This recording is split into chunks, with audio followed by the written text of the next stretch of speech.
e não retendo a cabeça, da qual todo o corpo, suprido e bem vinculado por suas juntas e ligamentos, cresce o crescimento que procede de Deus. Vamos orar mais uma vez. Senhor, com toda confiança,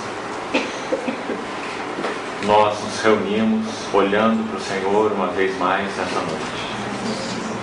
A expectativa do nosso coração é ver-te, é ouvir-te, é sermos ensinados pelo Senhor mesmo. Tem misericórdia de nós e pela tua fidelidade nos concede tudo o que precisamos, para que esse seja um tempo contado na tua presença. Habilita-nos pelo teu Espírito e abre a tua palavra aos nossos olhos interiores. Em nome de Jesus. Amém. Irmãos, ontem nós iniciamos, então, usando essa frase do verso 19, mas de uma forma positiva, procurando, com a ajuda do Senhor, perceber o que significa reter a cabeça. Gostaria de dar uma palavra a mais ainda, no sentido introdutório, rapidamente, sobre o significado desses estudos que então teremos até no domingo juntos. Esse assunto, na verdade, essa série de estudos, ela é uma resposta que tivemos do Senhor a uma pergunta simples que foi feita por alguns irmãos. E a pergunta é: o que significa, de maneira prática, reter a cabeça? Nós temos ajuda nesse texto do que significa não reter a cabeça. E são mencionados, como falamos no capítulo 2, diversos erros contra os quais devemos ser muito cuidadosos. Porque se não formos cuidadosos, nós não vamos reter a cabeça. Mas como dissemos, a pergunta foi feita do lado positivo. O que significa reter a cabeça? Então, é claro, a cabeça é Cristo. O seu corpo de muitos membros é a igreja. Mas no sentido prático, o que pode ser de ajuda para nós como Assembleia? Essa foi a pergunta feita por alguns irmãos, para que nós como Assembleia, especialmente como Assembleia, também como pessoas, indivíduos, como falamos ontem, mas especialmente como Assembleia, como podemos ser ajudados nesse assunto, retendo a cabeça. E ontem nós falamos que essa palavra é cheia de significado, porque aí então do seu lado negativo, o sentido de não reter a cabeça, como vimos ontem, é ignorar a cabeça, é não glorificar a cabeça, é não estar ligado à cabeça. Citamos tudo isso ontem. O sentido do termo ele é muito forte. Se formos usar ainda talvez uma boa palavra, mais talvez forte ainda do que todas essas que já colocamos, o sentido de reter é aferrar-se a algo. Aferrar-se a algo. Então veja que essa é ainda uma expressão do sentido desse termo reter mais forte. Significa que não há opção. Nós devemos estar aferrados à cabeça. Uma ideia forte. A tradução, inclusive, na versão em inglês, transmite essa ideia. Do verbo reter, como ele é usado na tradução na língua inglesa. Agarrar-se, aferrar-se à cabeça. Porque sem isso, como vimos ontem, qual seria a consequência? Tudo o que vem antes. Inchados numa carnal compreensão, em primeiro lugar, que faz contraste com o crescimento de Deus, no verso 19. Um aumento que é aumento de Deus mesmo. Contrário ao inchaço, que é um aumento doentio, um aumento anormal, um aumento que tem volume. Faz volume, tem aparência, talvez como madeira, feno e palha, que Paulo menciona em 1 Coríntios 3. Mas não tem substância, não tem conteúdo, não tem realidade espiritual. Então, se nós temos sido sinceros com o Senhor como assembleias, não é isso que nós queremos. Nós queremos crescer de forma harmônica, equilibrada, saudável, E para isso só há um único caminho: reter a cabeça. Porque todo o corpo desta cabeça, ele é suprido e bem vinculado pelas juntas e ligamentos, e ele cresce. O crescimento que procede de Deus. E não qualquer outro tipo de crescimento. Então falamos que o capítulo 2, ele é essencialmente, vamos chamar assim, negativo. Porque ele apresenta muitos cuidados para que nós não nos desliguemos da cabeça. Capítulo 2, verso 4, argumentos atraentes, raciocínios falazes. Versículo 8, filosofia, tradição de homens, rudimentos do mundo, e não segundo Cristo. Versículos 8 em diante. Versículo 16, ninguém vos julgue por causa de comida, bebida, lua nova, sábados, judaísmo. Quanta influência judaizante, pesada há no cristianismo de hoje. Quanta influência.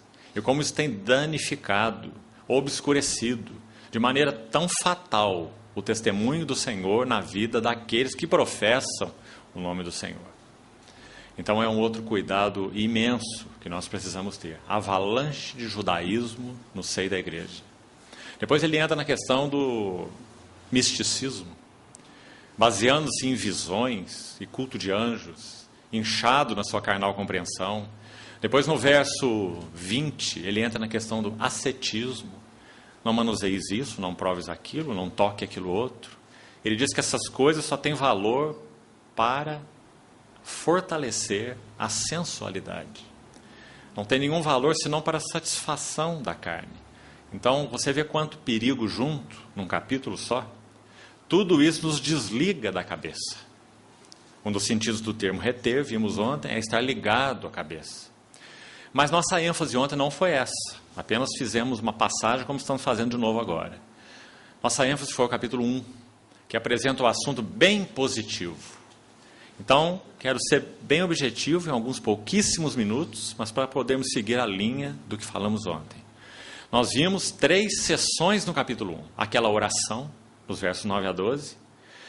Aquela sessão maior dos versos 13 até 23, mais um grande parágrafo. E vimos a última sessão de 24 a 29, que encerra o capítulo. 3 grandes sessões.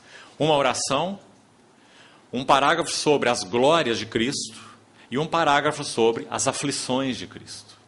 E vimos que se nós estamos retendo a cabeça, então a primeira marca distintiva de uma assembleia que retém a cabeça ela não se distrai de Cristo. Essa foi a primeira marca que vimos. Não nos distraindo de Cristo.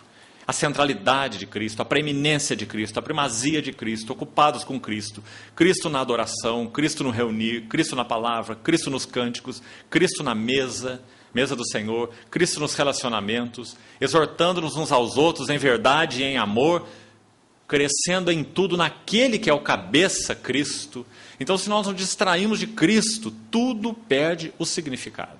Agora, irmão, sabe o que é a tragédia? É que tudo pode se manter, mas manter sem significado.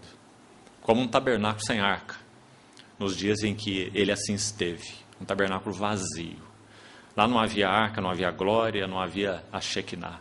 Mas tudo estava funcionando, inclusive o serviço sacerdotal. Então, nós precisamos ter olhos abertos para que o Senhor nos ajude.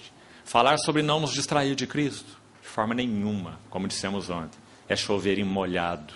Porque esse é o nosso primeiro e grande risco na nossa vida cristã, pessoal e corporativo. Então vimos como que esses 3 parágrafos aí do capítulo 1 vão nos ajudar. Se nós não estamos nos distraindo de Cristo, então aquela oração vai nos ajudar muito. Porque ela é a oração de alguém que não estava distraído de Cristo, Paulo. E ela deve refletir o nosso coração e o nosso desejo como assembleia. Se não estamos nos distraindo de Cristo, então o que vai governar a oração da assembleia? Os desejos da assembleia, o clamor da assembleia, a oração corporativa. E nós vimos lá que aquela palavra pleno conhecimento aparece 2 vezes. Pleno conhecimento da sua vontade. Isso vai governar uma assembleia que não se distrai de Cristo. Mas a que se distrai de Cristo não está muito preocupada. Pode até falar sobre isso, mas não está ávida em conhecer os desejos de Cristo, em seguir os caminhos de Cristo, em buscar a mente de Cristo. Esse é um outro assunto que vamos falar mais para frente com mais detalhes. Então, pleno conhecimento da sua vontade, pleno conhecimento de Deus. Vimos isso ontem naquela oração. As duas coisas andam juntas. Ainda nessa oração, se nós não nos distraímos de Cristo, nossa motivação é agradá-lo.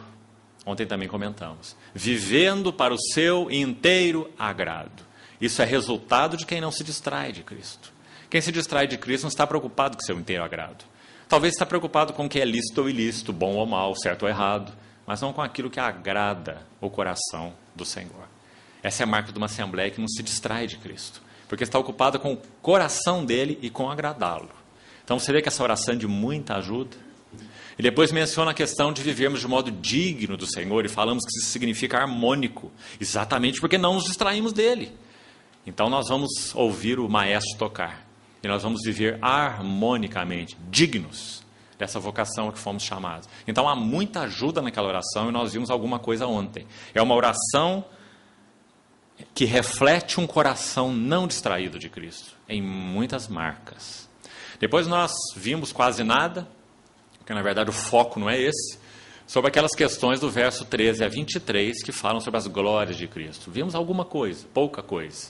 E vimos que resume-se, na verdade, em dois termos. Ele é o primogênito de toda a criação, ele é o primogênito de entre os mortos. Porque ele é cabeça de toda a criação e ele é a cabeça do corpo, que é a igreja. Então, se nós não nos distraímos de Cristo, nós estamos ocupados com as glórias de Cristo. Irmãos, um homem de Deus do século XVII, reconhecido como um grande erudito, chamado John Owen. Quando ele estava no seu leito de morte, depois de ter sido tão usado pelo Senhor naqueles tempos chamados, na história, de avivamento puritano. Você já ouviu falar desse tempo? John Owen foi um homem de Deus proeminente nessa época. Ele termina os seus dias escrevendo um livro antes de partir para o Senhor. Sabe qual é o nome? Meditações sobre a glória de Cristo. Meditações sobre a glória de Cristo. Assim ele terminou seus dias. Então, quando nós não nos distraímos de Cristo, Cristo é esse foco todo absorvente. E nós citamos aquele Salmo 63 tão especial. Numa hora tão trágica de Davi, ele escreve aquele Salmo 63. Eu te contemplo no santuário para ver a força da tua glória, porque a tua graça é melhor que a vida. Não é? Então, isso é não nos distrairmos de Cristo. Depois, nós fomos um pouco também, embora rápido, né? Incentivei aos irmãos que buscassem diante do Senhor mais ajuda por você mesmo, porque senão nós iríamos tratar do livro de Colossenses a semana inteira e não poderíamos avançar para os outros tópicos, né? Então, dos versos 24 até o verso 29, nós temos aquela seção que tem foco nas aflições de Cristo. E está aí uma outra marca importantíssima para uma assembleia que não se distrai de Cristo. Se ela não se distrai de Cristo, então ela vai participar das aflições de Cristo. Em que sentido? Também já vimos ontem, verso 28. No sentido de que nós vamos advertir a todo homem. De que nós vamos ensinar a todo homem. Para quê? Para que nós possamos apresentar todo homem maduro em Cristo. O resultado de participar das aflições de Cristo é maturidade em Cristo. E depois o verso 29, que ontem nem tempo tivemos de falar sobre ele, né? Paulo diz que ele fazia isso naquele equilíbrio maravilhoso, tênue, mas ao mesmo tempo tão sublime e necessário para a nossa compreensão. A grande contrapartida divina, graça, responsabilidade. Ele fala que ele fazia isso, advertindo todo homem, ensinando todo homem, em toda sabedoria, para apresentar todo homem perfeito em Cristo. E ele conclui assim o verso 29. Por isso eu me afadigo. Que palavra delicada, né? Porque tem alguns que dizem assim, não, a graça nos livra de todo suor. Sabe o que a Bíblia ensina? Que a graça nos dá capacidade para suar. Porque Paulo diz assim, eu me afadigo. Isso é suor. Eu me canso, eu me afadigo. Mas fala, que Paulo legalista. Será que Paulo era legalista, irmãos? Não. Ninguém conhecia a graça como Paulo. Né? Se você conhece os 13 escritos de Paulo, só as 13 epístolas, você vai ver. Então ele diz, eu me afadigo, esforçando-me. Você viu essa palavra aí? Verso 29? Esforçando-me o mais possível. Não era pouco suor, não, era muito suor. Agora você fala, nossa, mas que coisa estranha. Paulo parece estar enfatizando algo aqui tão difícil. Mas olha o equilíbrio. Olha a contrapartida divina, olha a beleza, olha a harmonia. Ele diz que ele fazia isso tudo, afadigava, esforçava e o mais possível. Mas havia algo que habilitava que esse esforço, essa fadiga, esse trabalho, o que era? Segundo a sua eficácia. Que faz o que conosco? Opera eficientemente em mim. Não é maravilhoso esse equilíbrio? Como já falamos várias vezes entre os irmãos, não reme com remo só. O seu barco não vai sair do lugar. Graça, graça, graça, graça. E o barco só gira em círculo. Mas também não reme com o outro remo. Responsabilidade, responsabilidade, esforço, esforço. Você também não vai sair do lugar. Não é? A graça de Deus é para habilitar uma resposta agradável a Ele. Agora, a graça pode vir e nós tornarmos vã a graça. É o que Paulo diz em 1 Coríntios 15, 10. Eu não tornei vã a graça de Deus. Pela graça de Deus eu trabalhei mais do que todos os apóstolos. É o que ele fala em 1 Coríntios 15. Aí ele diz, porém não eu. Porque ele não é legalista. Ele diz, porém não eu, mas a graça de Deus comigo. Então, de novo, o equilíbrio, e há muitos textos que mostram esse equilíbrio. Desenvolvei a vossa salvação com temor e tremor. Responsabilidade nossa. Porque Deus opera em vós, tanto querer como realizar, segundo sua boa vontade. Quanto texto de equilíbrio divino. Apocalipse 19. A esposa do cordeiro já se ataviou. Foi ela que se ataviou. Mas porque foi-lhe dado vestir-se de um linho finíssimo, resplandecente e puro. De novo o equilíbrio. O Senhor bordou aquele vestido, preparou aquele vestido é de tudo que vem dele, mas ele colocou o vestido no cabide. A noiva precisa ir lá e pegar o vestido, que ele já preparou. Né? A graça e a responsabilidade. Apocalipse 19, versículos 7 e 8. Então, até aí nós fomos ontem.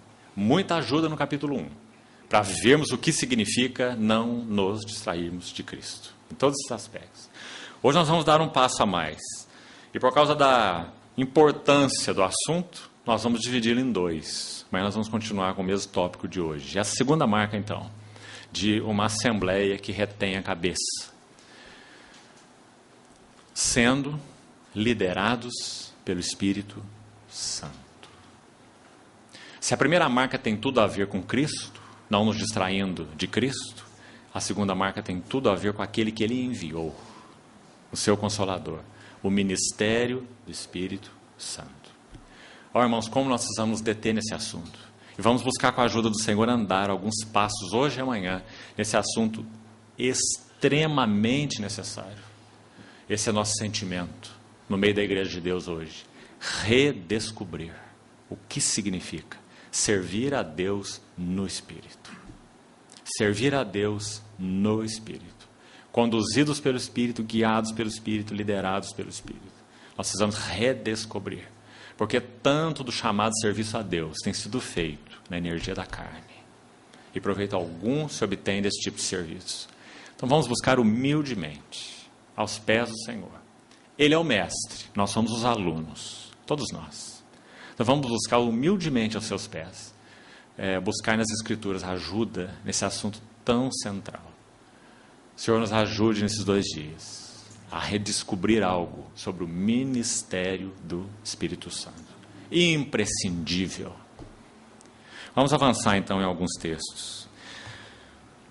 Vamos fazer uma introdução usando o livro de Atos. Vamos abrir Atos capítulo 13 inicialmente. Liderados pelo Espírito Santo. Essa é a segunda marca. Sendo liderados pelo Espírito Santo. Tanto na vida pessoal como na vida corporativa. Como falamos ontem, esses 2 aspectos são inseparáveis. Atos 13, versículo 1 a 4 diz assim: Havia na igreja de Antioquia profetas e mestres, Barnabé, Simeão, por sobrenome Níger, Lúcio de Cirene, Manaém, Colácio de Herodes, o tetrarca, e Saulo. E servindo eles ao Senhor. A palavra servir aqui, ela tem um sentido de ministério público. A palavra específica que é usada no original fala de um ministério público. Isso significa que eles estavam servindo ao Senhor, servindo à igreja em Antioquia. Porque não há como servir o Senhor e não servir aqueles que pertencem ao Senhor. Então eles serviam ao Senhor. A palavra que foi escolhida aqui denota ministério público. Agora veja a próxima palavra. Servindo eles ao Senhor e fazendo o que mais? Jejuando. Jejuar é ministério público? Não. Então, de novo, você vê um equilíbrio lindo aí? Irmão, vamos colocar da seguinte forma. O que significa jejuar? Jejuar significa uma avidez em buscar a mente do Senhor. Jejuar não é abstinência. Jejuar é muito menos passar fome. Jejuar significa uma avidez em buscar qual é a mente e a vontade do Senhor. Por isso esses irmãos jejuavam. Eles queriam conhecer a mente do Senhor. Então esse jejum inclui muita coisa. Vai além de comida, inclusive. Claro, atinge tempo, atinge outros apetites, outras ocupações, não é? Em função de buscar a mente do Senhor. Essa era a vida desses irmãos. 5 juntos. 5 profetas e mestres. Que igreja preciosa essa de Antioquia. Não é por menos que com a ação do Espírito, com a revelação de Cristo, ela foi um centro da obra nos dias primitivos. Não é? Então eles jejuavam. O que mais diz o texto?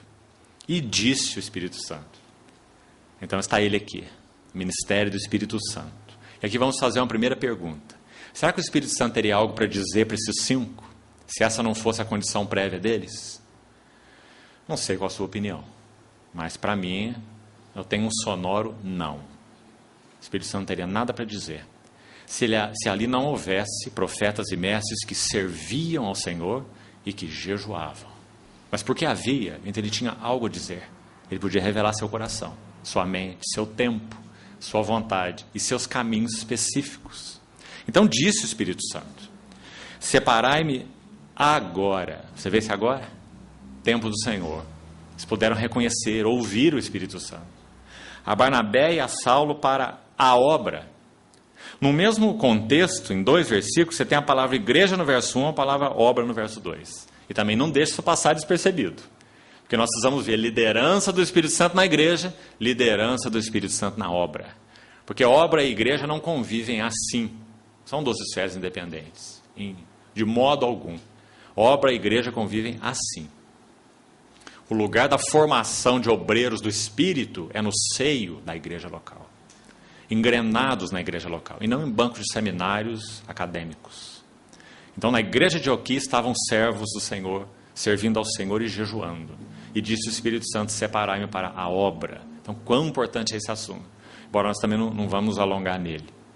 Disse o Espírito Santo: separai-me agora, Barnabé e a Saulo, para a obra a que os tenho chamado.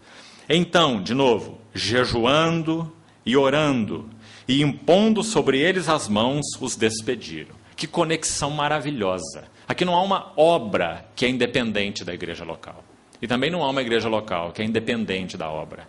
Mas aqueles irmãos reconheceram aquele ministério plural, reconheceu o falar do Espírito Santo, reconhecendo o falar do Espírito Santo, tomaram a sua atitude de impor as mãos, naquela identificação com aqueles que saíram. A base deles estava ali por trás deles, Antioquia, de onde eles saíram, onde eles eram reconhecidos, onde eles serviam ao Senhor, onde o caráter deles foi provado. Quanta proteção, quanta ajuda nós obtemos desse simples texto, em termos dos princípios da igreja e dos princípios da obra, na relação entre eles. Né? Nenhum lugar para nada de independência, para nada de ministério freelancer ou coisas desse tipo. Nem para revelações particulares ou especiais do Senhor. Mas um ministério múltiplo, na dependência de ouvir o Espírito Santo. Então, versículo 3, impondo as mãos os despediram. Olha o cuidado da palavra. Aqui não é impondo as mãos os enviaram. A palavra é diferente. A palavra aqui é despediram. O sentido literal do termo original é apartaram. Impondo as mãos sobre eles, os apartaram. Mas o verso 4 usa uma palavra diferente. Enviados. Então quem os enviou não foi a igreja. Quem os enviou foi o Espírito Santo. Mas eles foram postos à parte pela igreja. Apartados é a palavra aí para despediram. Foram despedidos. De novo, que equilíbrio maravilhoso. A igreja não envia ninguém. Quem envia é o Espírito Santo. Mas com reconhecimento da igreja, com esse apartar da igreja, com esse jejuando, orando, impondo as mãos. De novo, que equilíbrio divino. Irmão, se nós tivéssemos respeitado esse simples princípio, quanta confusão nós teríamos evitado. Nessa relação igrejas e obra, né? Enviados pelo Espírito Santo. Mais uma vez o Espírito Santo. Aquele mesmo que falou no verso 2, enviou no verso 4. Enviados pelo Espírito Santo, desceram para Seleucia, navegaram para Chipre, e aí vem a primeira viagem missionária. Olha o capítulo 16, rapidamente, do livro de Atos. Se em Atos 13, 4 nós temos o enviados, e essa é a ideia mesmo exata da palavra no original. Só você pesquisar e vai ver. Enviados pelo Espírito Santo. Olha o capítulo 16, verso 6, agora um texto que se refere à segunda viagem missionária depois que Paulo se aparta de Barnabé. Passa em Listra, encontra Timóteo, e logo no verso 6 diz assim: percorrendo a região Frígio-Gálata, tendo sido, qual a palavra agora aqui? Impedidos. Por quem? Pelo Espírito Santo, de pregar o evangelho na Ásia. Eles defrontaram essa região chamada Mísia, tentaram ir para Bitínia, aí de novo, mas o Espírito de Jesus não o permitiu. Que coisa mais sublime, a liderança do Espírito Santo, capaz de ser claramente reconhecida, a tal ponto de o autor Lucas, escrevendo esse livro, registrar assim, né? O Espírito Santo enviando em Atos 13, o Espírito Santo impedindo em Atos 16, né? O Espírito Santo não permitindo no versículo 7, liderança do Espírito Santo. Irmãos, isso não deve provocar em nós um desejo santo de conhecer essa liderança do Espírito Santo, tanto na igreja quanto na obra. Ele é uma pessoa divina, ele fala, ele convence, ele deseja traduzir nos nossos corações sua linguagem, ele quer nos fazer sensíveis à sua direção, aos seus movimentos, e nós somos capacitados pelo Senhor para percebê-los em nosso espírito, em nosso homem interior. Mas, para isso, um trabalho do Senhor é necessário, para que nós tenhamos essa sensibilidade espiritual. O trabalho da cruz, o trabalho da palavra, o trabalho da santificação da mente, transformai-vos pela renovação da vossa mente, para que possamos ter sensibilidade a esse falar do Espírito. Nada é automático, é resultado de um trabalhar. Mas então, quanto nós precisamos anelar isso, para que então nós tenhamos movimentos de acordo com o Espírito Santo, e não de acordo com a boa vontade, nem de acordo com as necessidades. Aquele é um lugar, uma região tão necessitada, então nós vamos lá porque é tanta necessidade. Há necessidade no mundo inteiro, de ponta a ponta. Mas a nossa maior necessidade é seguir a liderança do Espírito Santo, diante das necessidades, né? Então, esse é apenas para um preâmbulo aqui em Atos. Agora vamos juntos para 1 Coríntios, mais um passo. 1 Coríntios capítulo 12. Aqui há alguns versículos muito especiais nesse assunto do ministério do Espírito Santo, que eu peço ao Senhor que nos ajude a darmos a ênfase adequada a eles. Vamos primeiro no verso 3, 1 Coríntios 12, 3. Tão conhecido esse capítulo 12, não é? Esse verso 3 diz assim: que ninguém que fala pelo Espírito Santo, ele dirá assim: Jesus é anátema, ou Jesus é reprovado. Na verdade, anátema tem um sentido ainda mais forte, maldito, não é? Ninguém que fala pelo Espírito diz isso. Agora, ao contrário então, como continua o versículo? Que por outro lado, ninguém pode dizer que Jesus é o Senhor, ou como algumas traduções dizem, Senhor Jesus, né? Ou Jesus é o Senhor, senão pelo Espírito Santo. E aqui vamos trair um princípio, e é esse princípio que eu queria que você ponderasse muito aos pés do Senhor. E o princípio é: quem estabelece o senhorio de Cristo na vida da igreja é o Espírito Santo. Ele é a única pessoa capaz de estabelecer o senhorio de Cristo na vida e na experiência e nos movimentos da Assembleia. Isso é muito importante. Ninguém pode dizer Jesus é o Senhor, senão pelo Espírito Santo. É o Espírito Santo, o único, que estabelece o senhorio de Cristo nas Assembleias. Isso então tem implicação para tudo o que vamos compartilhar daqui para frente e amanhã, sobre esse assunto, o ministério do Espírito Santo. É por isso que ele não pode ser apagado. Nós vamos ver, talvez amanhã. É por isso que ele não pode ser entristecido. É porque é ele que estabelece o senhorio de Cristo. Se ele é entristecido, no sentido prático, nada de senhorio de Cristo para nós. Nada. Porque ele está entristecido. Se ele está entristecido, ele não pode governar, não pode guiar, não pode liderar, não pode falar. Mesmo que fale, não é ouvido, porque ele está entristecido. Então esse é um princípio tão fundamental. Talvez amanhã, se o Senhor nos conduzir assim, nós vamos estudar um pouco Efésios capítulo 4, aquelas implicações práticas. Nós precisamos aplicar isso, como a palavra aplica, né? Essa questão do estabelecer o senhorio de Cristo no seio da Assembleia. É o Espírito Santo que estabelece. Então, qual a nossa relação com Ele? E aí um longo texto de Efésios 4, do verso 30, entrando pelo capítulo 5, vai nos ajudar muito. Sobre aquilo que entristece o Espírito Santo e sobre aquilo que satisfaz o Espírito Santo. Para que nós possamos experimentar o senhorio de Cristo na vida da Assembleia. Então, repetindo, se Ele for entristecido, se Ele for apagado, se Ele for resistido, nada de senhorio de Cristo na vida da Assembleia. Aí sabe o que nós faremos? Movimentos confusos, independentes, particulares, devaneios intelectuais, devaneios teológicos, devaneios de serviço. Esse será a nossa praga. Se o Espírito Santo não puder nos liderar. Isso é muito terrível, irmãos. Isso é terrível. Sabe por que às vezes nós brincamos com essas coisas? Porque nós não vimos o erro de perto. Quando nós virmos o erro de perto, nós pararemos de brincar com essas coisas. Elas são trágicas. Sabe o que Paulo diz escrevendo para Timóteo? O Espírito afirma, ele de novo, o Espírito afirma, nos últimos dias alguns apostatarão da fé. Essa palavra não é para o mundo não pode apostatar, o mundo já está longe. Alguns apostatarão da fé, porque eles vão seguir espíritos enganadores e ensinos de demônios. Isso é para nós. Isso é dentro da igreja, não é fora da igreja. E o Espírito afirma. Sabe por que é Ele que afirma? Porque Ele conhece tudo sobre isso. Ele é o Espírito da verdade, que nos guia a toda a verdade. Então, se Ele for entristecido, só há uma chance. Espíritos enganadores, ensinos de demônios. Muito sério. Então, que o Senhor nos ajude a ver, com toda a seriedade que devemos ter, esse assunto. É um assunto que necessita de resgate na vida da igreja, o ministério do Espírito Santo.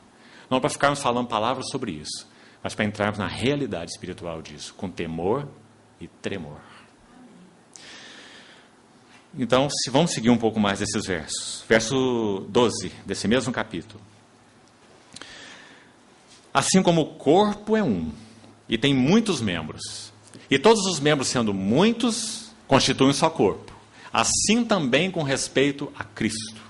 Penso que já falamos uma outra vez juntos, que neste versículo, Cristo aqui, não é o Cristo Jesus pessoal. Está muito claro se você ler o versículo. O Cristo aqui é esse novo homem da nova criação, que tem Jesus Cristo como a cabeça e um corpo de muitos membros, que é a igreja, como seu corpo. Então esse Cristo aqui é o Cristo corporativo. Por isso ele não usa a palavra Jesus Cristo, ele usa a palavra Cristo. Porque Cristo significa ungido. E o que foi ungido foi a cabeça e o corpo. Porque em Atos 2,33, quando Pedro fala daquela sua primeira pregação tão tremenda, um dos pontos que ele enfatiza na sua mensagem é: Jesus foi exaltado, pois, à destra de Deus, recebeu do Pai a promessa do Espírito e derramou isso que vedes e ouvis. Não é? Então essa unção, conforme o Salmo 133, é um óleo sobre a cabeça, que desceu para a barba do grande sumo sacerdote, que penetrou os céus e desceu até a orla das suas vestes, no Pentecostes. Não é? Então esse é o Cristo, mencionado nesse versículo 12. Esse Cristo corporativo, que tem Jesus Cristo como a cabeça e a igreja como um corpo de muitos membros. Então, verso 13. Pois em um só Espírito, todos nós fomos batizados em um corpo, quer judeus, quer gregos, quer escravos, quer livres. E a todos nós foi dado beber de um só Espírito. Vamos extrair outro princípio importante aqui. Por um lado, nós estamos no Espírito. Porque assim, amados irmãos, como Cristo é, digamos, para nossa compreensão, para efeito didático, Cristo é uma esfera espiritual na qual habitamos. Ensino de Romanos 5. Ou nós estamos em Adão, ou nós estamos em Cristo. Então vamos pensar numa esfera espiritual. Pela graça de Deus, pela ação da palavra, pela fé que foi gerada a nós, por obra do Espírito Santo, nós fomos unidos a Cristo. Nós estamos em Cristo. Agora, O texto de Romanos capítulo 8 vai nos ajudar a compreender uma outra esfera paralela, que além de estarmos em Cristo, nós estamos no Espírito. Então o encorajamento de Romanos 8 é para que andemos no Espírito, né? Ensino de Romanos capítulo 8. Então o Espírito de Deus, ou o Espírito Santo nesse sentido, ele também é uma esfera no qual nós habitamos. E também o texto de 1 Coríntios 12:13 menciona isso. Nós fomos batizados em um Espírito. Isso é fato. Isso não dependeu de nós. Isso foi uma ação soberana da graça de Deus. Agora, não há apenas essa citação no verso 13. Há uma contraparte. Veja o final do verso 13. Por um lado, nós fomos batizados em um Espírito, ou você sabe que a palavra batizado significa incluído, né? Então nós fomos incluídos em um Espírito para dentro de um corpo. É isso que o versículo ensina. Incluídos em um Espírito para dentro de um corpo. Esse é um lado. Mas olha o outro lado no final do verso 13. Agora o lado de cá. Diz assim: e a todos nós foi dado beber de um só Espírito. Então aí você tem uma metáfora que você pode usar, que eu acho que é de bastante ajuda, para entender essa linda verdade. Pense num tanque ou numa piscina. Se você mergulha lá, então esse é o primeiro lado da verdade. Você está na água, você está na esfera, você está envolvido por ela. Nesse sentido nós podemos dizer, nós estamos no Espírito, não é?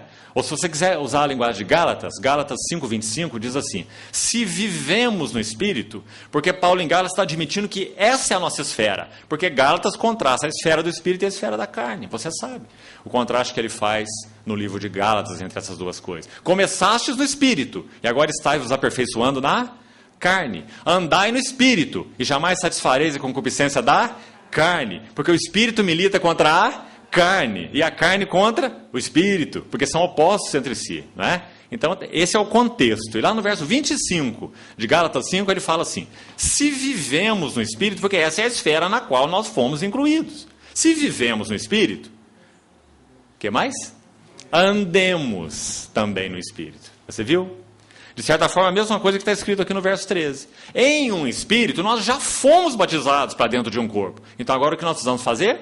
Ser batizado de novo, num Espírito, para dentro do corpo? Não, já fomos, já estamos lá. O que precisamos fazer agora? Beber de um só Espírito. Então a linguagem de Paulo em Efésios, por exemplo, falando sobre isso, é: não vos embriagueis com vinho, no qual há dissolução, mas estejai sendo enchidos com o Espírito Santo. Esse é o beber do Espírito, não é? Então, essa é uma outra relação importante que nós precisamos fazer, ver, tocar, compreender por realidade espiritual o significado disso. Já estamos no Espírito? Sim, como esfera. Vivemos no Espírito, mas andemos no Espírito. Andar no Espírito não é igual a viver no Espírito. Assim como estar em Cristo não é igual a ter Cristo formado em nós. São dois aspectos diferentes. Já estamos em Cristo, mas Cristo está sendo formado em nós. Como vimos ontem, Gálatas 4. Meus filhinhos, por quem sofro dores de parto, até que Cristo seja plenamente formado em vós. Então não vamos confundir essas coisas, porque elas são distintas. Vamos para o Evangelho de Lucas.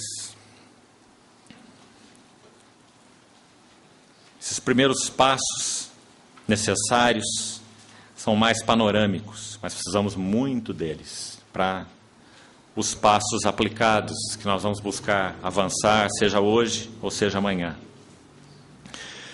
O Evangelho de Lucas é muitíssimo especial, porque dentre os quatro é aquele escrito pelo médico grego, com a mente do Espírito, que registrou nosso Senhor Jesus como um verdadeiro homem.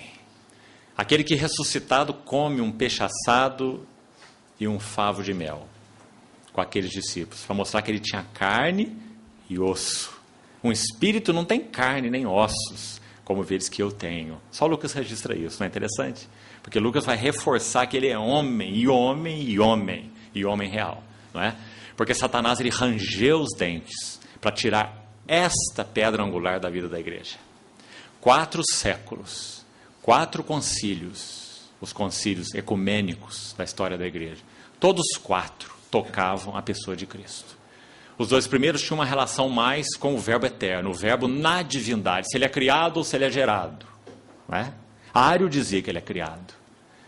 Ele foi o primeiro ser que Deus criou. E esse ser criou todas as coisas. Então eles criam que Jesus era criador, mas era um criador criado. O primeiro ser que Deus criou. Não é? Então Satanás quis atingir a eternidade do Verbo, sendo Deus. Por outro lado, ele queria atingir a humanidade do Verbo. Porque se aquele que morreu na cruz não é Deus, então Deus não pode ser satisfeito com aquela morte. E se aquele que morreu na cruz não é homem, então nós não podemos ser satisfeitos com aquela morte. Aquele que morre na cruz tem que ser plenamente Deus, plenamente homem, para que Deus seja plenamente satisfeito e o homem plenamente redimido.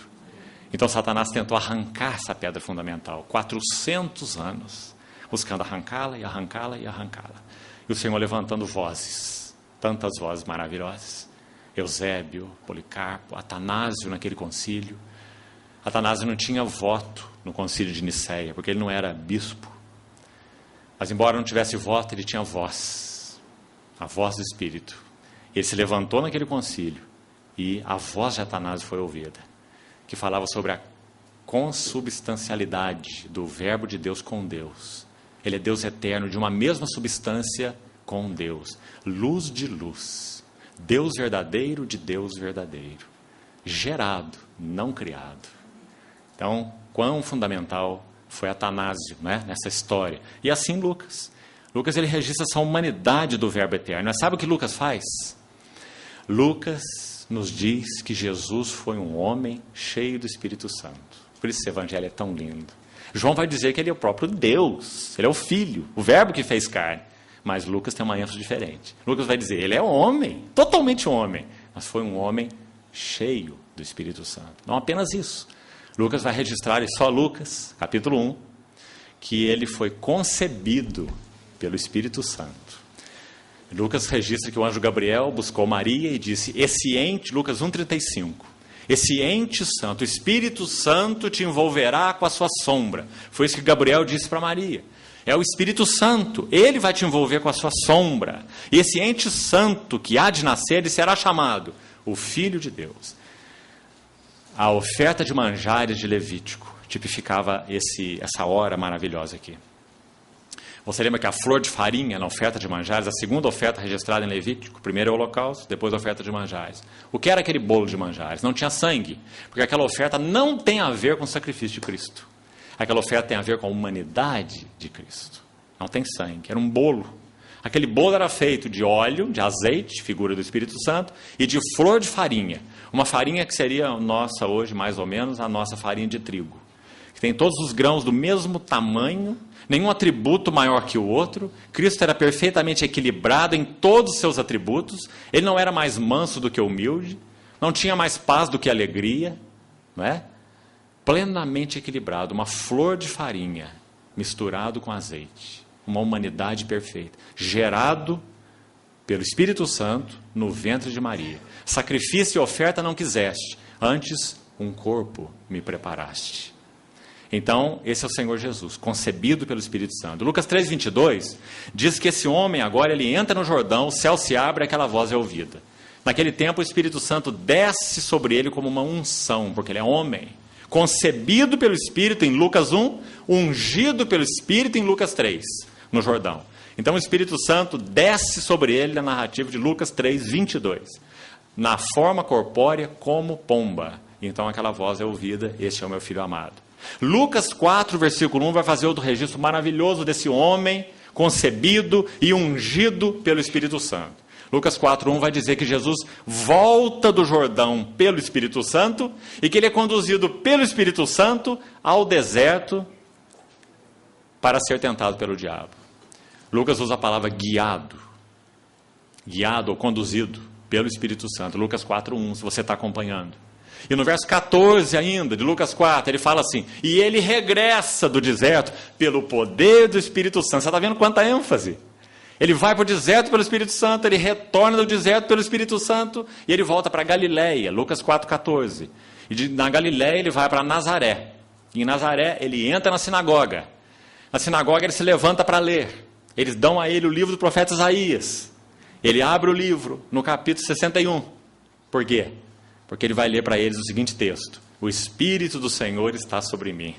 Ele me ungiu para evangelizar os pobres, libertar os cativos, apregoar o ano aceitável do Senhor.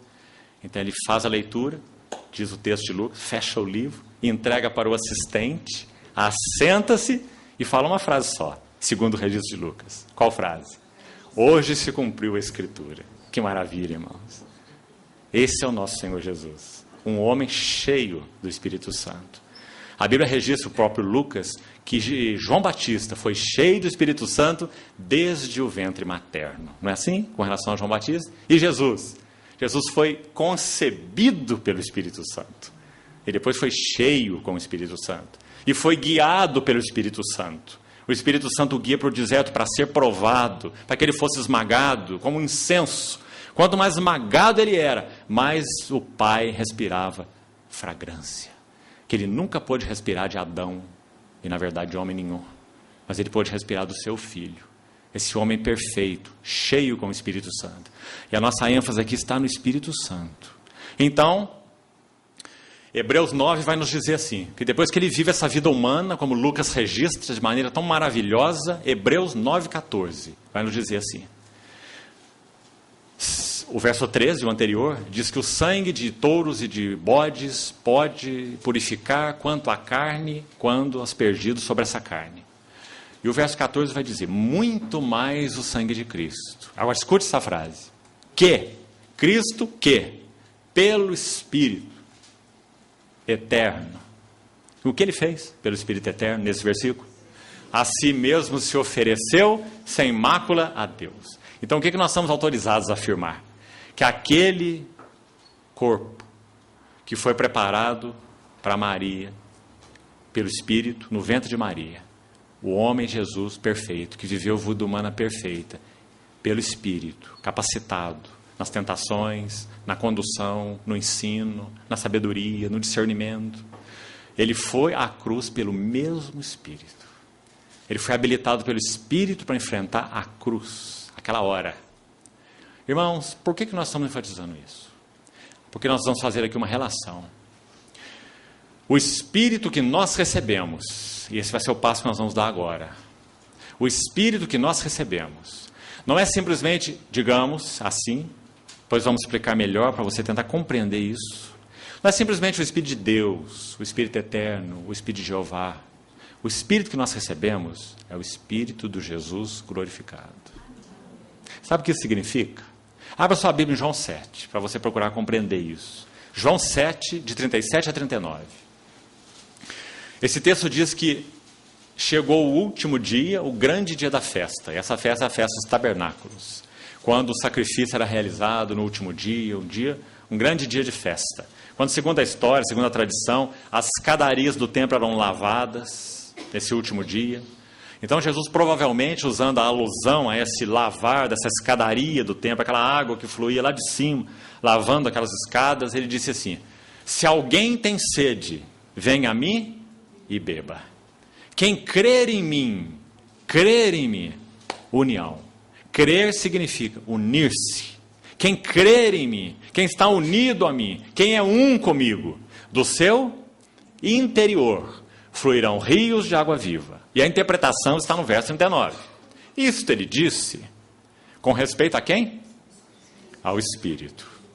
Que haveriam de receber os que nele crescem. Por isso ele diz quem crer em mim. Agora, olhe com atenção sua Bíblia, para o resto desse verso. Porque até esse momento, o Espírito, acho que todas as versões aqui dizem a mesma coisa, não é? O Espírito não fora dado, ou não havia sido dado. Acho que não tem nenhuma versão diferente. Tem?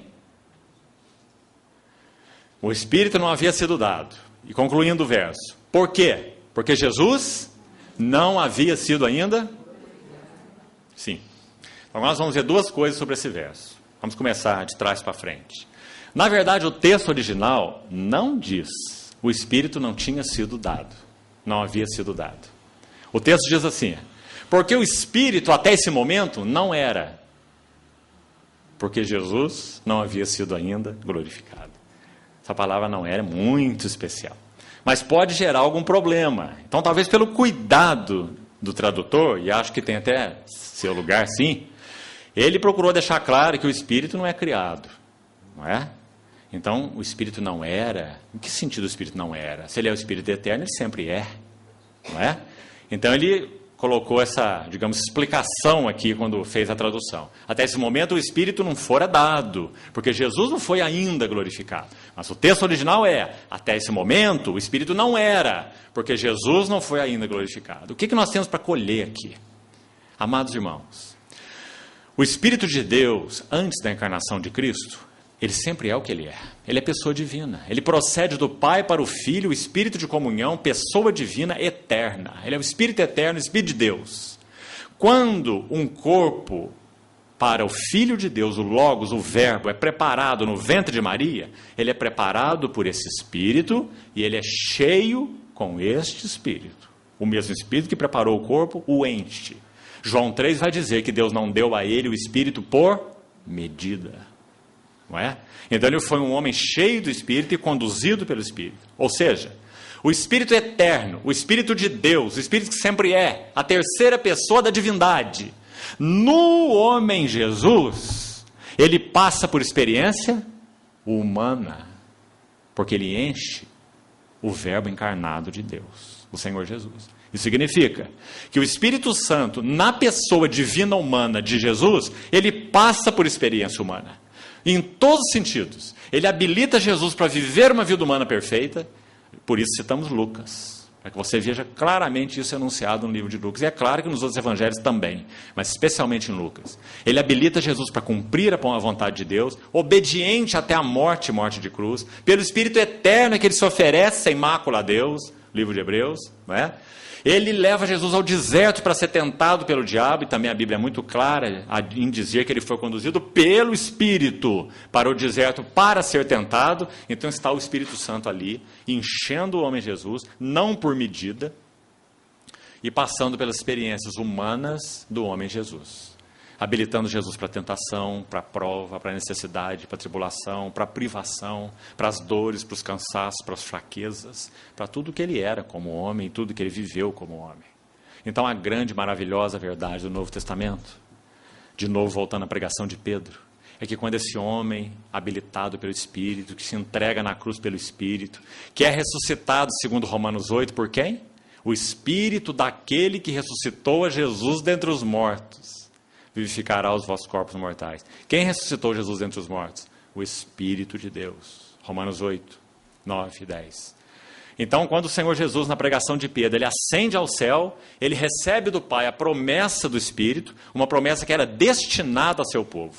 Digamos que não é uma promessa pessoal para ele mesmo, mas é uma promessa destinada a seu povo, porque é uma promessa, é a promessa, não é uma promessa. É a promessa do Velho Testamento. É a promessa de que fala Jeremias, é a promessa de que fala Ezequiel 36, é a promessa de que fala Joel, capítulo 2. É a promessa. Pedro no Pentecostes cita Joel 2, derramarei o meu Espírito. Essa é a promessa. Então Pedro diz, ele recebeu a promessa e ele derramou isso que vedes e ouvis. Então o que ele derrama? Então agora me entenda com cuidado, para você não dizer que eu estou pregando heresia. Viu? Então me ouça com muito cuidado. Esse Espírito que nós recebemos é o Espírito de Jesus glorificado. Aquele que passou por toda a experiência humana na vida de Jesus. Que diferença isso faz? Toda a diferença. Porque esse Espírito conhece tudo sobre fraqueza. Esse Espírito conhece tudo sobre tentação. Por isso ele foi chamado de o Consolador. Ele é o Paráclitos. Ele veio exortar, ele veio consolar, ele veio habilitar. Ele veio dirigir, ele veio nos habilitar para cumprir toda a vontade de Deus, para sermos obedientes como Cristo foi obediente. Sabe o que Hebreus diz? Que Jesus foi aperfeiçoado pelos sofrimentos. Quem que aperfeiçoou Jesus? Foi o sofrimento pelo sofrimento? Nós sabemos que não, irmãos. Ninguém é aperfeiçoado pelo sofrimento como sofrimento. Ele foi aperfeiçoado através dos sofrimentos pelo Espírito Santo. Porque o Espírito Santo encheu essa vida humana e conduziu essa vida humana. Então o Espírito que nós recebemos hoje é o Espírito que habilitou Jesus em todos os seus assuntos. Por isso a dádiva do Espírito Santo é tão central de ser compreendida por nós, igreja. Qual a nossa conclusão? Não há nada que seja desconhecido do Espírito Santo a respeito do que é uma vida humana, com todas as suas necessidades, todas as suas tentações, levado ao deserto pelo Espírito para ser tentado pelo diabo. Ninguém será tentado como ele foi. Não é? Então, esse Espírito que nos habilita é este Espírito. Então, é nesse sentido que João diz, o Espírito não era, até esse momento, porque Jesus Cristo não havia sido glorificado. Por que ele não era? Porque o Espírito que nós haveríamos de receber é o Espírito dele, então ele deveria ser glorificado. Se de alguma maneira fosse o Espírito de Deus, digamos então de modo geral, então ele não precisava ser glorificado, não havia nenhuma dependência da obra que ele ia realizar. Mas era necessária uma dependência total desta obra, porque é este Espírito que nós iríamos receber, porque nenhum outro Espírito poderia ser o nosso consolador, o nosso habilitador, aquele que conhecesse tudo sobre vida humana e pudesse nos habilitar e nos aperfeiçoar como ele habilitou e aperfeiçoou o homem Jesus. Então, irmãos, essa é uma nota excelente sobre o Espírito Santo, que nós precisamos tocá-la. Você quer ver isso em um texto? Abra Gálatas 4. Gálatas 4. Graças ao Senhor, porque nós recebemos este Espírito, habilitador, provedor, pleno. Gálatas 4, vamos ver só dos versos 4 a 6. Olha com atenção.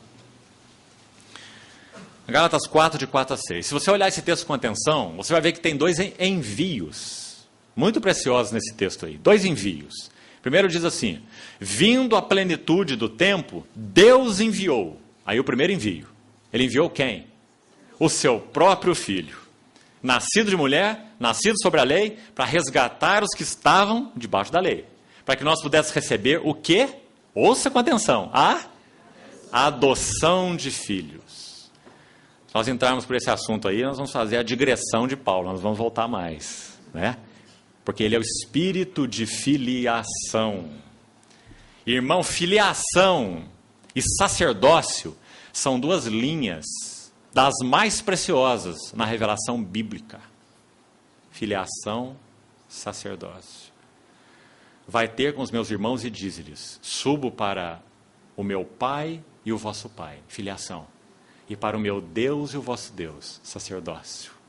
Essas duas linhas percorrem como dois fios de ouro a Bíblia toda. Filiação e sacerdócio. Para isso nós fomos chamados. Filhos sacerdotes. É isso que nós somos. Então Deus enviou seu Filho para que recebêssemos a adoção de filhos. Primeiro envio. Agora o texto continua assim. E por que vós sois filhos? Deus enviou. Segundo envio. O que ele envia agora? Enviou aos nossos corações quem? O Espírito de Deus, o Espírito Eterno, o Espírito de Jeová, é o que está escrito aí?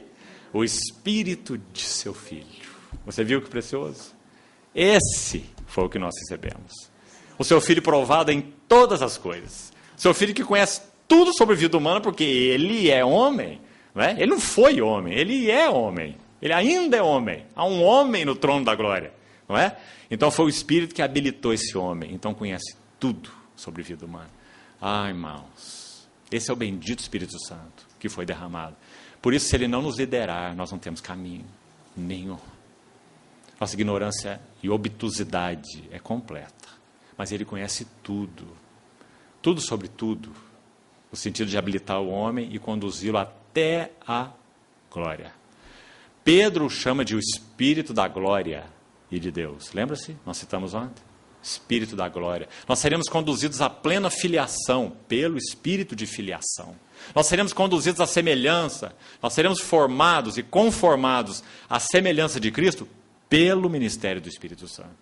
Todos nós, contemplando como por espelho a glória do nosso Senhor, somos transformados de glória em glória. De um grau de glória a outro grau de glória maior. De uma semelhança a uma maior semelhança.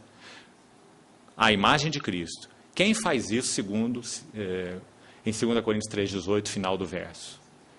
Transformados de glória em glória, como pelo Espírito do Senhor. Está vendo? Ele é o agente para revelar em nós a imagem do Filho amado de Deus. É o Espírito Santo. Ele foi incumbido desse ministério. Lembra-se daquela figura tão linda do Velho Testamento, né? Eliezer. Lembra-se de Eliezer? Servo de Abraão.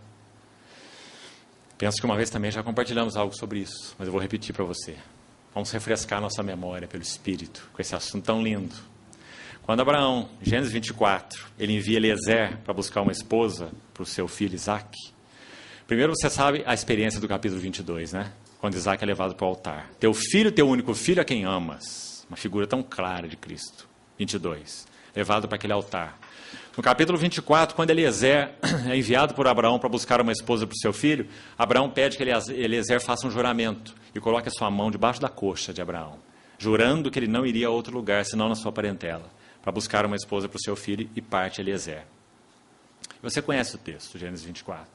Ele se assenta naquele poço, com aqueles camelos, então ele pede discernimento ao Senhor para que ele reconheça aquela esposa, então se apresenta Rebeca e descedenta não apenas ele, mas aqueles camelos, uma serva, né? Da água para camelo é um assunto complicado, né? Então ela descedenta todos aqueles camelos e Eliezer, pelo Espírito, reconhece que ali estava a serva, não é? Então ele, por discernimento de Deus, ele entende que Rebeca é a esposa para o filho e ele vai exercer agora o seu ministério. Então Rebeca pergunta qual o nome dele. Ele não dá resposta nenhuma nesse sentido. Que maravilhoso. Ele não diz, eu sou Eliezer.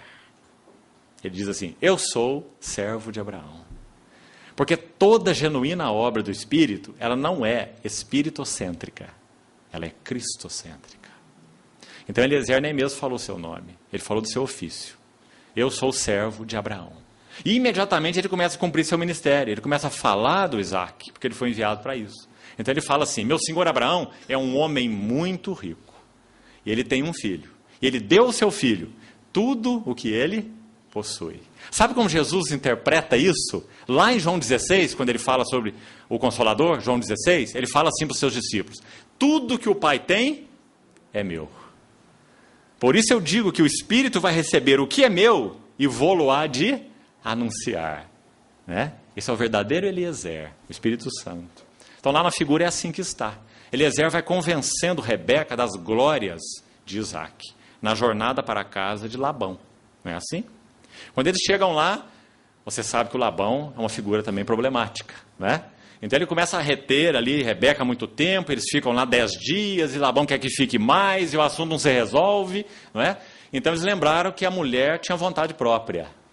Então eles foram consultar a Rebeca. A moça vai, a moça não vai, Labão acha que ela deve ficar, Eliezer quer levá-la rápido, não é?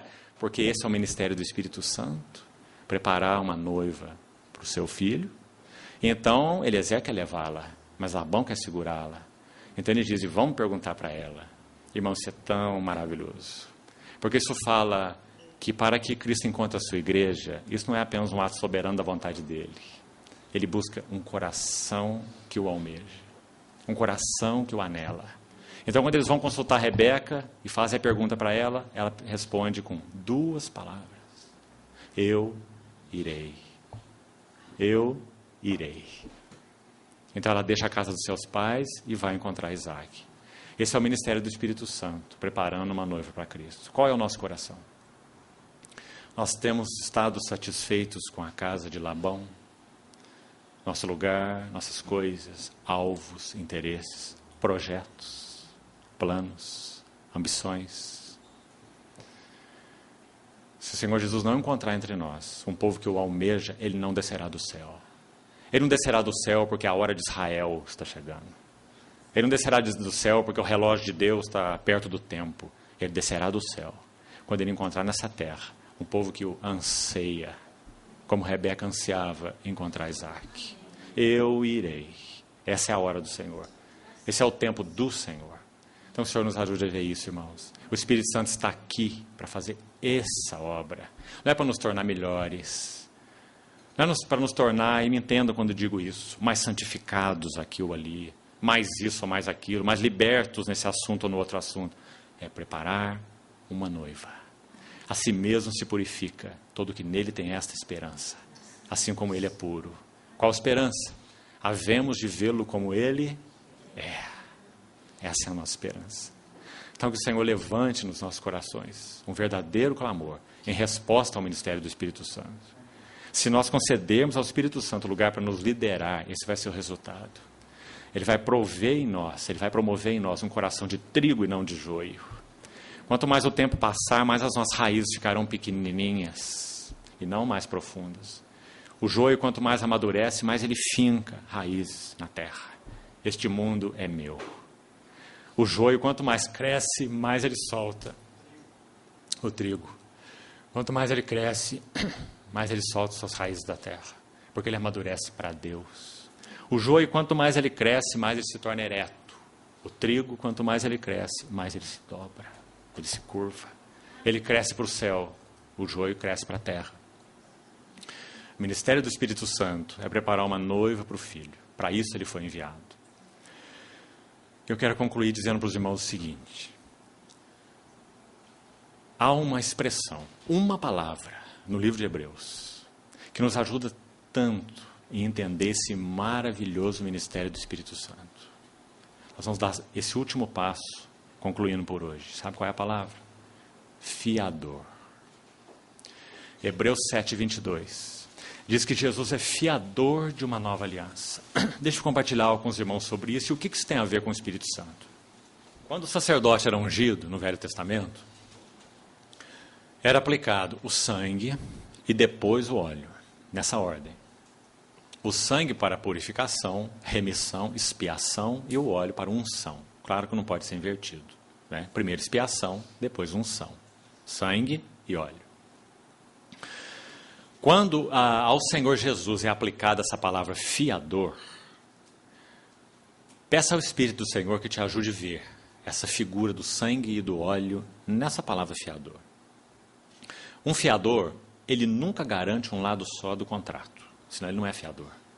Ele tem que garantir, assegurar dois lados de um contrato.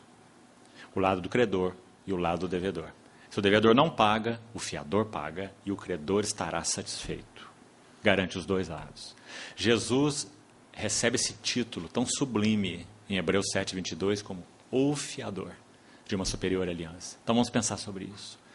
Pelo lado de Deus, ou para com Deus, qual é a garantia? Que o Pai eterno vai obter tudo o que Ele eternamente quis. E o que Ele quis? Uma família de filhos semelhante ao seu filho, para que ele seja o primogênito entre muitos irmãos. Ele é o Pai eterno do Filho unigênito eterno. Mas ele semeou seu filho na terra, seu filho unigênito, para ser o primogênito entre muitos irmãos. Então o que o Pai almeja é ter uma família de filhos semelhante ao seu filho. Qual a garantia de que ele terá? O sangue da nova aliança. Esse que derramou o sangue disse na cruz, está consumado. Nós já vimos em uma outra ocasião o que isso significa. Ele tetelestai, tão sublime, está feito. O sangue garantiu para com Deus que ele terá uma família de filhos. Mas fiador garante dois lados. E agora, o lado do homem. Para com o homem, o que o nosso fiador garantiu? Ele derramou o óleo.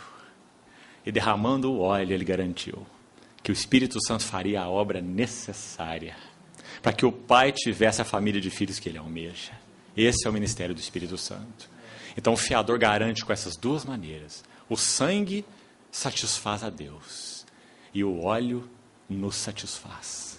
O sangue cumpre o propósito de Deus e o óleo garante que nós chegaremos lá pela obra transformadora do Espírito Santo. Então, irmãos, a relação entre o Calvário e o Pentecostes, ela está embutida nessa palavra fiador. Com o Calvário, ele garantiu o assunto para com Deus. E com o Pentecostes, ele garantiu o assunto para conosco. O Espírito Santo veio nos habilitar para que pela operação do Espírito Santo, da graça de Deus, encontrando resposta nos nossos corações, quem tem ouvidos, ouça o que o Espírito diz às igrejas. Então, ele é a garantia de que Deus vai obter. E sabe, irmãos, quando você olha, vamos concluir aqui, o Pentecostes, Atos capítulo 2 diz assim, ao cumprir-se o dia de Pentecostes, assim começa o capítulo 2. A palavra no original é assim, quando o dia de Pentecostes estava sendo cumprido. Sabe por que isso é mais especial? Porque o que o texto quer dizer não é assim, chegou o dia do Pentecostes, então algo estava determinado para acontecer nesse dia, então vai acontecer. Não. A ideia é, o dia de Pentecostes, aquele sombra, aquela figura do Velho Testamento, o dia de Pentecostes vai ser cumprido Você compreendeu o tamanho da diferença? Não é que o dia chegou, é que o dia, a realidade espiritual do que o dia tipificava será cumprida. Então, ao cumprir-se o dia de Pentecostes, ou, segundo o texto original, quando o dia de Pentecostes estava sendo cumprido. Então, agora refresque a sua memória. Se você quiser, leia depois o texto. Deuteronômio 16, de 7 a 9. Se você quiser, vá nesse texto depois. Sabe o que diz lá? A relação entre Calvário e Pentecostes, no símbolo. Lá diz que, quando a foice começasse na seara, aquela era a festa das primícias. Porque os primeiros frutos iam ser colhidos, iam ser apresentados a Deus. Primícia, quando a foice começar na seara. Sabe o que o Novo Testamento tem a nos dizer sobre isso? 1 Coríntios 15. Cristo é as primícias dos que dormem. Então a festa das primícias, no seu cumprimento espiritual, é a ressurreição de Cristo. 1 Coríntios capítulo 15, é muito claro. E o Pentecostes? O Pentecostes era 50 dias depois, quando toda a colheita estava madura. Então poderia ser recolhida. Esse era o Pentecostes. Você viu? Quando a foice começou na seara, isso é primícia, aponta para a ressurreição de Cristo. Quando chegava o Pentecostes, 50 dias depois, toda a colheita podia ser realizada. Pentecostes. O Espírito Santo foi derramado no dia do Pentecostes. O que isso significa?